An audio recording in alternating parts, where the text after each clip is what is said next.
welcome to another episode of Modern Block. Thank you for joining me today. So I thought I'd do an updated predictions thing after the amazing weekend we've had. We're now just after the Wales-Australia game.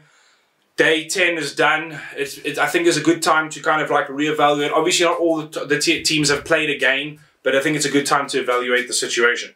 So obviously Pool A, we've got Japan taking the lead at the moment with Ireland, Samoa, and we've got Ireland, Samoa, Russia and Scotland. So I think Scotland's position at the moment is a little precarious. I don't think it's that bad, so we'll see. But I think the pool's probably not going to change much when it comes to the top two, which is the most important here, where I've got a feeling Japan and Ireland are going to be finishing first and second in that pool. That's how I think things will most likely end. It just seems right. The way that obviously Ireland have already played Scotland, so Japan just need to beat Scotland and Samoa. Those are going to be their two big games. I've got a feeling they can take them on. I just worry if they can, if the pressure of the moment doesn't get to them. So at the moment it's done very well and they were very good to close out a good game. So I'm backing Japan to take the top of that pool. Pool B, obviously it's got Italy, South Africa, New Zealand, Namibia, Canada in that order currently. But that pool's most likely going to change quite a bit. Both Italy still has to face South Africa and New Zealand, which is going to change the dynamics quite a bit. I assume, not to be cocky or anything, I assume both those teams should comfortably win that battle, effectively making it that what's left of what's going to happen is New Zealand and South Africa still ending where we expect them to end in that pool. The next one, the results here, next pool, we've got the England, Argentina, France, Tonga, USA pool here. So this is a tough one. England, I feel, have had an average performance, but still damn good. And a dominant performance that nobody would shy away from against USA. France haven't played twice, they've only played one, but that was a very good game and very good game management to close out a game against Argentina, so I'll give them credit for that. Argentina had a strong game, unfortunately just some lapses in the fences and just couldn't pull it over the line against France, but then an average game against Tonga. They ran out the gates, 20 points, got their bonus point and then stopped playing rugby. So I don't know if that's just maybe their style, they didn't really need to do more, so they didn't. It's tough to tell. And I think we need to see France play the next one, but I'm still going to give it to England and France taking the top of that pool, just because I felt the Argentina game wasn't that good.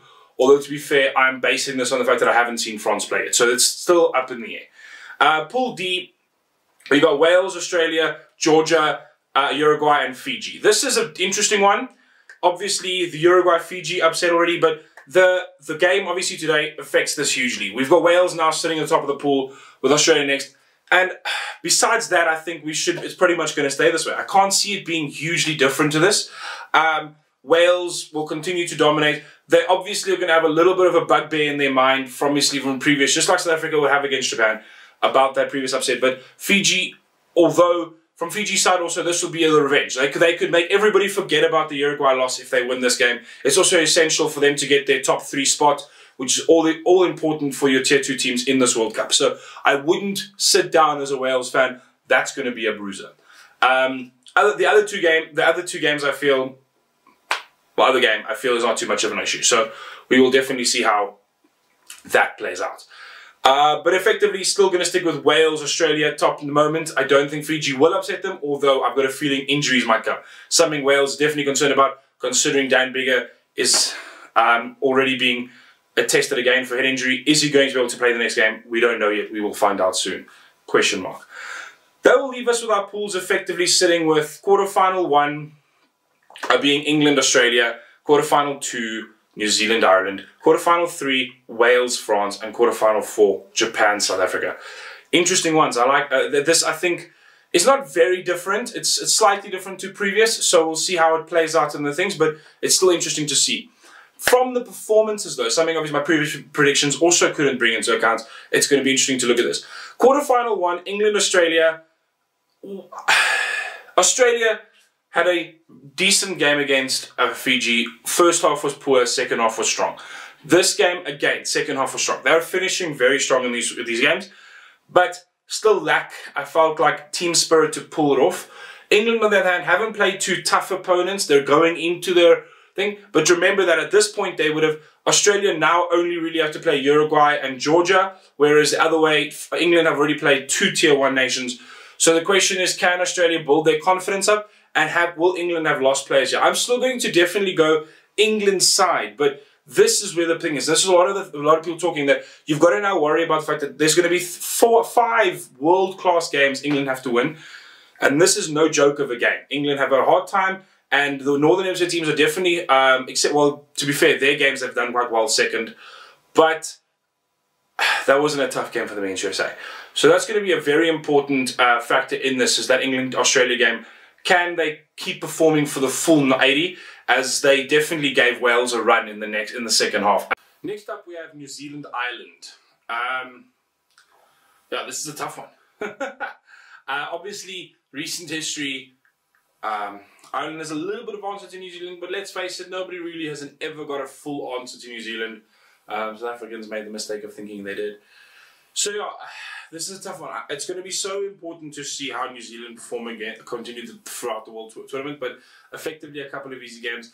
But Ireland definitely will have to are trying to come back with a revenge here. I think the biggest thing from the Irish side that they're given a lot of credit is outstanding defensive performance against Scotland, also against Japan. And I'm not trying, why also I'm not going to bring down the Irish is, Japan just played slightly better than them, but just to say that they both played at 20%, like 100% awesomeness, and Japan just played at 101.